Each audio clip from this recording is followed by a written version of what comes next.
एक दिन एक छोटे से गांव में 3 दोस्त अली, फातिमा और अहमद खेलने के लिए बाहर निकले। गांव के करीब एक बहुत पुरानी और सुनसान इमारत थी जिसके बारे में लोग अक्सर कहानियां सुनाते थे। गांव वाले उसे नाइट फ्लोर कहते थे। कहा जाता था कि इस इमारत में एक ऐसी रूह रहती थी जो रात के वक्त बाहर आती थी।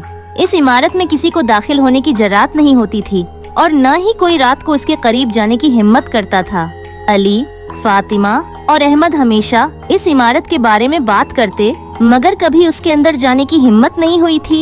एक दिन जब वो खेलने के बाद थक कर बैठे हुए थे, अली ने क्यों ना आज हम इस इमारत में जाएं? नहीं अली, हमें वहाँ नहीं जाना चाहिए। गांव वाले कहते हैं कि वहाँ एक रूह रहती है। मुझे नहीं लगता कि वहाँ कुछ होगा।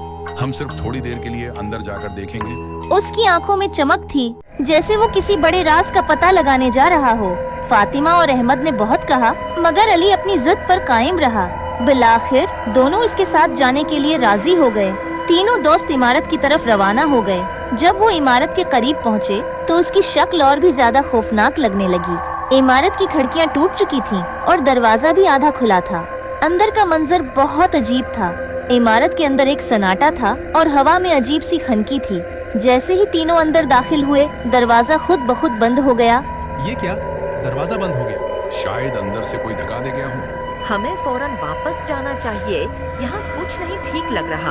हम सिर्फ थोड़ी देर के लिए अंदर देखेंगे, फिर वापस चले जाएंगे। तीनों अंदर जा रहे थे और अचानक एक दरवाजा खुला। इस दरवाजे के पीछे एक सियाह और बेशक्ल साया नजर आ रहा था। ये क्या है?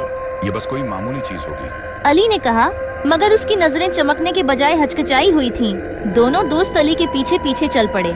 जैसे ही वो कमरे में दाखिल हुए, दरवाजा अचानक बंद हो गया।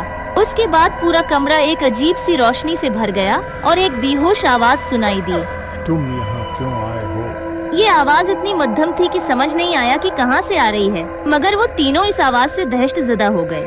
हमें यहाँ से फौरन निकलना चाहिए, अहमद ने कहा और फौरन दरवाजे की तरफ दौड़ने लगा, मगर दरवाजा दोबारा बंद हो चुका था। हम फंस गए हैं। फातिमा ने कहा और इसकी आवाज में खौफ था।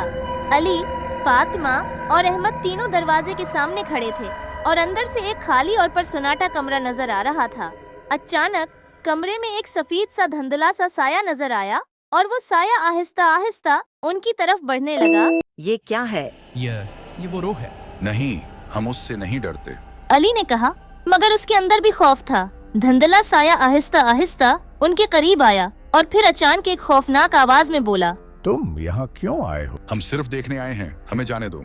अगर तुम यहाँ आ चुके हो तो तुम्हें मेरा राज जानना होगा। रूह का जिस्म इतना धुंधला था कि उसकी शक्ल नहीं बनी थी, मगर उसका चेहरा बहुत ही खौफनाक था। उसकी आंखें बिल्कुल काली और खून की तरह सर्ख थीं। हमें जाने दो। अहमद ने गड़गड़ाते हुए कहा, लेकिन रूह हंसी और उसकी हंसी बहुत तेज हो गई। रूह ने कहा, अगर तुम जाने चाहते हो तो तुम्हें मेरे सवाल का जवाब देना होगा। हम नहीं जानते कि तुम कौन हो और तुम्हारा सवाल क्या है। मैं एक वक्त में उस इमारत में रहती थी, मगर एक दिन एक खौफनाक हादिसा पेश आया। मैं मर गई और उसके बाद मेरी रूह उस इमारत में बंद हो गई। हर रात में लोगों को अपने सवालात के जवाबात देती हूँ। हमें क्या करना होगा? तुम्हें एक वादा करना होगा। अगर तुम वापस जाओगे तो ये राज कभी किसी को न बताओगे और उस इमारत के बारे में किसी को कुछ न कहोगे। अली, फातिमा और अहमद ने इस वादे के बाद वो इमारत छोड़ दी और जैसे ही वो बाहर निकले, दरवाजा खुद ब खुद बंद हो गया। गांव वापस पहुंचकर तीनों ने इस बात का फैसला किया कि वो कभी इस इमारत के करीब होंगे नहीं जाएंगे। उन्होंने रूह के राज को दिल में छिपाए रखा और गांव के लोगों को कभी न बताया।